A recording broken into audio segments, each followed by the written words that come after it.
Hey guys, hi, how are you? Welcome back to my channel. It's me, Steven. I would like to think that one day I'll grow up and get past having pet peeves. But for the time being, apparently pet peeves offer me a little satisfaction and a strange little pleasure. I think it's true for most people. I don't think we'd like to admit it, but pet peeves, they must serve us some purpose, otherwise we would get past them. I would like to think one day I will. I'm trying to be a better person every day. If you ever fly with me, you'll know that I'm not always so optimistic and enthusiastic. Sometimes I slip and I'm a real person. But these are some things. I wrote a list of 10 things that really do irritate the pants off of me. I try to get past them and I try to work against them, but they really still irritate the pants off of me. So I tried to keep it to a list of 10. There are a lot more. And I'm trying not to be too petty. That's not working though, because I'm being pretty petty in these videos. If you're a flight attendant, or you have been a flight attendant, drop your own pet peeves below if there are some that were left out of this list.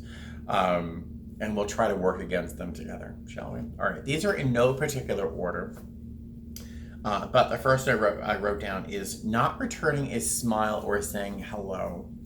When you're boarding an aircraft, the lead flight attendant, and if there's a chaser next to them, they're saying, hi, good morning, hello, good afternoon, welcome aboard, we're nice to see you, we're being friendly. We're doing a few things while we do that. We're looking to see if there's any issues or possible problems. We're looking for stickers on car seats. We're looking for potential able-bodied assistance in the event of an emergency. We might need some help from our passengers. We're looking for a few things, but we're also saying hi. Welcome aboard. And frequently enough, people seem to actively ignore us or dismiss us entirely. Once in a while, it's because they're on their phone. From being a person who's talked on a phone, I know I could still hear the person talking and I might nod and smile at them anyway, but that doesn't happen. I want to remind those people, but if there's an emergency, like you have a heart attack, I'm the one who has to save your life, so please, it would be a lot easier if you smiled and said hi and were nice to me when you came on board. Not that I'm not going to take care of you because you were a creep, but this is not coming out right. I do want to take care of you and I will do my best, but it would be a nicer flight if you returned a smile or said hi. It's a small irritation, but it happens a couple hundred times a day when you're on a busy day, so it adds up. All right, so this was one bullet point, and I wrote, guys peeing on toilet seats. Yeah, endless, ageless problem. Guys, sometimes I have to sit in the toilet, and I really don't want to sit in a toilet that has been christened by you, right? So lift the seat, do your business, drop the seat. Most of us can do it. I promise you can too. Those seats are bad enough, never mind sitting on it with you all over it, you know? So I'm with the ladies on this one. But while we're on the topic of lavatories, there's a couple of things, and this is all under the guys peeing on lav seats. All right, so I wrote down moms with 2 kids in the lavatory. If you're a single parent and you're bringing 2 children into the lavatory, and I say politely with a smile, please miss, I'm so sorry, no, we can't allow 3 people in the lavatory. There are only 2 emergency oxygen masks that will drop from the ceiling in there. In the event of an emergency, you're going to have to choose the one you like best. Not a choice you have to make, because if you go in with one, let us, keep the second child occupied for a moment or two. You're not going to be in there a half hour. And then come out and help, rotate. We are happy to help. Please don't give me attitude when I'm trying to make sure that you and your children are safe in the event of an emergency. Okay? All right. I know I'm petty. I'm sorry, but this stuff happens every day, again and again and again. All right. Not dressing for the environment. Okay. If you've never been to a movie theater and you've never been in an airplane, you'll get a pass at least once. If you have been to a movie theater or an airplane, you know that it's cold in those movie theaters. It seems to get colder and colder as the movie progresses, and kind of the same thing on an aircraft. Aircraft air conditioning and heating is broken up into really mainly two zones, at least on an A3 on an Airbus aircraft. So the front and the back kind of have two zones that we try to keep balanced and comfortable. There are hot and cold spots, of course, because that's just thermodynamics. I'm not the guy to tell you about that. But we do try to keep it comfortable as we can within safety parameters. If it's over, say, I keep it at the most 72. If it's in the winter and it's freezing, maybe 73. But anything hotter than that, I'll tell you, people get really claustrophobic. They have a hard time breathing. They start getting sick. Up and down the aisle, you'll find people looking for, sick bags. So we keep it cooler than not. And people still come on dressed as if they are in Fort Lauderdale in June. Little teeny tiny little tank tops, booty shorts, super, super, super short shorts. And sometimes they'll wear a sweatshirt with shorts that are so high that I can almost tell very intimate details. So I just don't understand. And then they complain that it's too cold on the aircraft. And where are the blankets? Well, at my airline, we don't have blankets, unfortunately, or pillows. So you have to, and not every airline does offer blankets these days. So dress appropriately for the aircraft, and then dress appropriately for the weather you're going to. Oh my goodness. Last winter, I went to Chicago all the time. I did this Fort Lauderdale, Chicago leg all the time. And they're leaving Fort Lauderdale dressed for Fort Lauderdale in December. They're not dressed for Chicago in December. One day we get to the aircraft, we are stuck using these air stairs. It's a ramp outside because we had limited availability to a gate. So a jet bridge. So people had to walk down this gantry almost, this ramp outside. So we open the door and they come to the front door and the snow is blowing sideways. It's 14 degrees. It's miserable. And they're losing their minds it's like we almost have to push them out the door. It's like, surprise, it's Chicago in December. It's going to be cold. There might be snow. But you're dressed like it's Fort Lauderdale, wearing flip-flops and a tank top. And you're kind of seem irritated and upset at almost the airline for the weather. I don't know. But dress for your destination as well as the aircraft. Can't open the lavatory door. Okay, so if you throw a 4-year-old, no, don't throw a 4-year-old. If you carefully place a 4-year-old in front of the lavatory door on any aircraft, they're going to be able to open it. No problem. You put a 35-year-old boy or man in front of that same lavatory door, they're going to be utterly confused, looking all over the place. First, is this the bathroom? I don't know where else it could be. It's a galley. There's a door that says lavatory across it. And I know. I sound super petty. It just happens every day, tens and tens of times. Lavatory door, clearly marked. Handle, often clearly marked. If it's not clearly marked, it's obviously the door handle.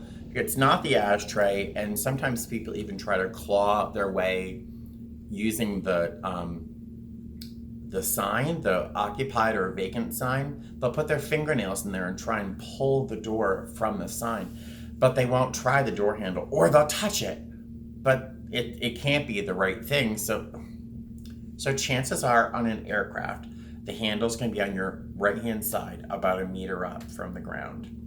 Not a surprise place to put a doorknob, but somehow people just can't get into that lavatory. If this were a zombie apocalypse, we're toast. Because if people can't open a lavatory door, we're not going to survive a zombie apocalypse, I promise. All right, trash. We're doing a snack and beverage service, and we have this very heavy cart. There's 2 of us, typically on my airline, and we're pushing this cart through, serving food with our hands. People love to hand us fistfuls of trash as if I had somewhere to put it. There isn't anywhere to put it. This is a food cart, and it's so small it can't be anything else. And we're serving food and we're pulling out drawers of beverages, but somehow people want to hand us trash. And it happens up and down the entire length of the aircraft. This isn't some isolated incident. And that's not the biggest problem. I can handle that because all I do is smile. Oh, we'll come through in a moment with a trash bag. Big smile. And then when I come through the trash bag, half the people who had trash don't even see me coming through the bag. And I'm not going to run through the aircraft going, trash, trash. Some of my coworkers do. But I'll come through the bag quietly and you'll see me coming. I'm not going to shake it, but it does make a little bit of noise. And frequently people see it coming through. And I'll pass back and forth with the bag. And we do an aisle walk up and down the aircraft every 10 minutes. One of us does a walk up and down the aircraft every 10 minutes, most of the time. And frequently enough, we grab a trash bag because it's easier and it gives us more of a reason to walk up and down the aisle. So we must do trash on a 3 or 4 hour flight. I wouldn't be shocked if we did trash 15 times. I wouldn't be shocked at all if we didn't do trash more often than that. But I'd say 10, 15 times, maybe even more. When we get off the aircraft, there is trash stuffed into every crack, crevice, pocket, places that you wouldn't even imagine trash could fit. It's like they must spend 3 hours forcing trash into little holes. So I just don't get it. And again, most of these things are really petty and they seem like they're so easy to dismiss, but they happen with such frequency that it weighs on you after a while. All right, so passengers just don't listen to us, and it's endlessly irritating. So in the wintertime, we're saying to you over the PA loudly, as you board, please put all your personal items under the seat in front of you, reserving space in the overhead bin for larger pieces of luggage like roll-aboard bags. Please put them in front, wheels in or wheels last. And we say that probably 3 or 4 times. Mainly because people put their coats and their backpacks and their purses in the overhead bin, and there's no room to put the rollaboard that our passengers have to pay for to carry them. There's no room in the overhead bin, so we have to move through the aircraft going, whose bag is this? Please put it, to make room for luggage, and it's just irritating. No one listens to us. Seatbelt sign. Like the seatbelt sign's on. Is that on my list? It's on my list. We're letting you know the seatbelt sign is on. Please buckle your seatbelt and return to your seat. No one listens to a word we say. Cell phones on airplane mode, please. Once this boarding door is closed. And then we say it again once the boarding door is closed. And then I say it again while I'm doing my safety demo as I do my compliance checks. And I still hear tweet, Twitter, twink, swipe, pop, message. Again, not a big issue, but it happens so often. All right, seatbelt sign is next. And there's probably another video to be made just about the seatbelt sign. The seatbelt sign, we mention it. Some airlines don't. My airline, every time the captain illuminates the seatbelt sign, we are the flight lead, or whoever is able to, if a lead can't, if they're busy. Someone has to get on the PA system and say, hi folks, the seatbelt sign has become illuminated or it's been turned on. Please, if you were up and about in the cabin, return to your seat. If you're already seated, please double check the security of your seatbelt. And hopefully I wouldn't say it that fast so that other people would understand what I said. But we say this every time the seatbelt sign turns on. We're not in a bus. We're not on a car. If we're in a car, you're going to buckle your seatbelt. We're in an airplane almost 7 miles up in the air, traveling at like 550 miles an hour. When the captain feels it's not safe enough to walk around, that you should buckle your seatbelt, listen to the captain. And listen to us, because we're the voice that you'll hear. There's just so many things about the seatbelt sign that when we land, when you're on the ground moving, that is the most dangerous time to be in an aircraft. Not to make you nervous, but more things can happen on the ground than it will in the air. And people, once we land, we're still moving at a good clip, 50, 60 miles an hour. and people unbuckle their seatbelt, there's a sound from the front of the aircraft of seatbelts unbuckling.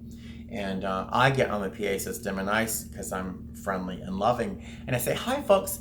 I magically hear," this is when I start to hear the magical tinkle of seatbelts being unbuckled. Please, for your safety, buckle your seatbelt until the captain turns off the seatbelt sign. And I hear them being rebuckled, which is nice. But it's not the most difficult thing in the world to buckle your seatbelt. Pets in cabin. I'm looking up at the clock because I already know this video is long. Pets in cabin. As a flight attendant, we really can't be too hard in our questioning whether or not this is a service animal or an emotional support animal. We have to sort of understand that you brought it on in this case, you got to the aircraft, so you must have the appropriate. I can't grill you, that's the word, because we could get in all sorts of trouble if we're wrong. So we have to accept certain things. But we usually know when it's not a service animal because it's not behaving. It's snapping at people or at flight attendants as they walk down the aisle. It's barking the entire flight. It's misbehaving. It's peed itself, or it's had an accident on the floor or the seat. It happens. We know it's not a service animal. And if it's an emotional support animal, there's certain responsibilities that you folks have with that animal is not to interrupt or make a flight difficult for other passengers. On my aircraft, the animals are not allowed to sit on the seats. They have to remain on the floor at the owner's feet. They can be in the lap. If it's an emotional support animal and it's a tiny one, they certainly could hold it. But if it's a pet in cabin, which is just when someone pays for the pet, that pet can't come out of the carrier and run around the aircraft. Does it happen? Yes. I had a woman on my last flight from Newark. She had her small little dog sitting on the tray table that people eat off of.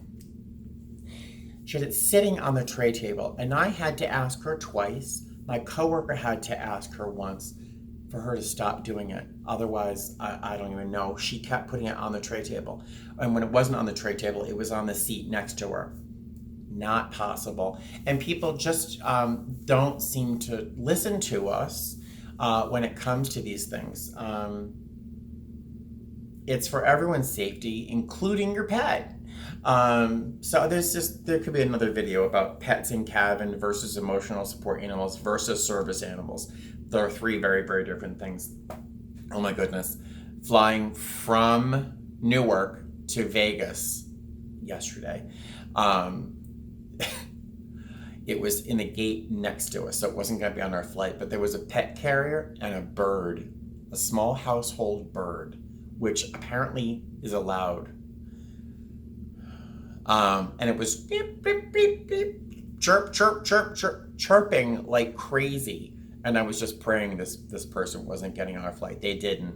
But could you imagine sitting next to a passenger with a bird chirping at your feet the whole time? Okay.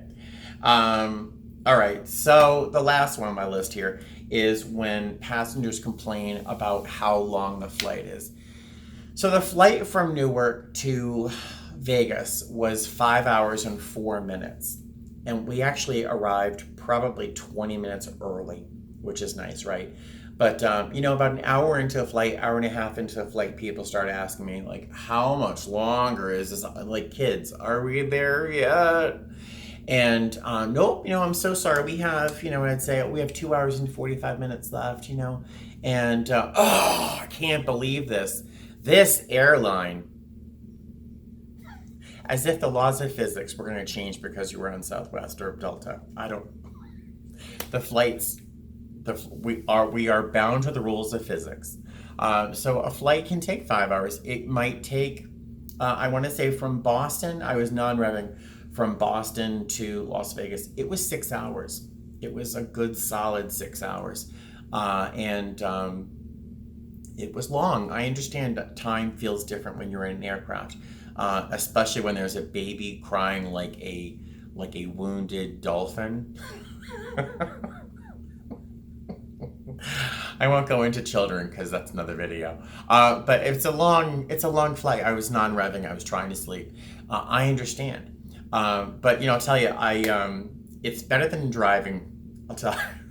I Googled it on Google Maps. It would take 36 hours to drive from Baltimore to Las Vegas. That's a flight that I'm on quite often. 36 hours, nonstop, no sleeping, no stopping for food, no peeing, no cigarette breaks, none of that. It would take 36 hours to drive from Baltimore to Las Vegas. And people, honestly, the level of frustration people have when they fly in terms of what they perceive as to be a long time, a long trip, it's ridiculous. I won't say rage, but they get mad. They get really irritated that, what do you mean we have 2.5 hours left? Yeah, I'm sorry. Yep, is there anything I can do to make your flight a little bit more enjoyable? Can I get you a snack or a beverage or something? Or hey, a little conversation. What's bringing you to Las Vegas? A big smile. Yes, it's going to be a 4.5 hour flight from Baltimore to Las Vegas. It's a lot easier than driving for 36 hours without peeing, eating, or sleeping, right? I don't know. All right, so those are 10 of my pet peeves. I know I've been talking for a long time. You're very nice to watch. If you are a flight attendant or have been one, drop a comment below. If you haven't already subscribed to my channel, go ahead and subscribe. I am finding it's fascinating. It's fascinating how many people watch the videos that aren't subscribed. There are so many more people who watch these videos that aren't subscribed than people who do. And this isn't a race. I'm not trying to collect subscribers. Well, I kind of am. Because the more of you there are, the more exciting it is for me to want to make another video. So the more of you out there subscribe, the more not pressure, but on me to make another video. But I'm more encouraged to make more videos because there's so many more of you out there watching, and I love all of you. I really do. And I don't know why you would share this video. There's no reason you would. It would be embarrassing if you did. All right, so I'm done. You can go back to doing what you're doing before you watch this video. And I hope you have a great day. And thanks again for watching. I will talk to you soon. Fly safe. Bye.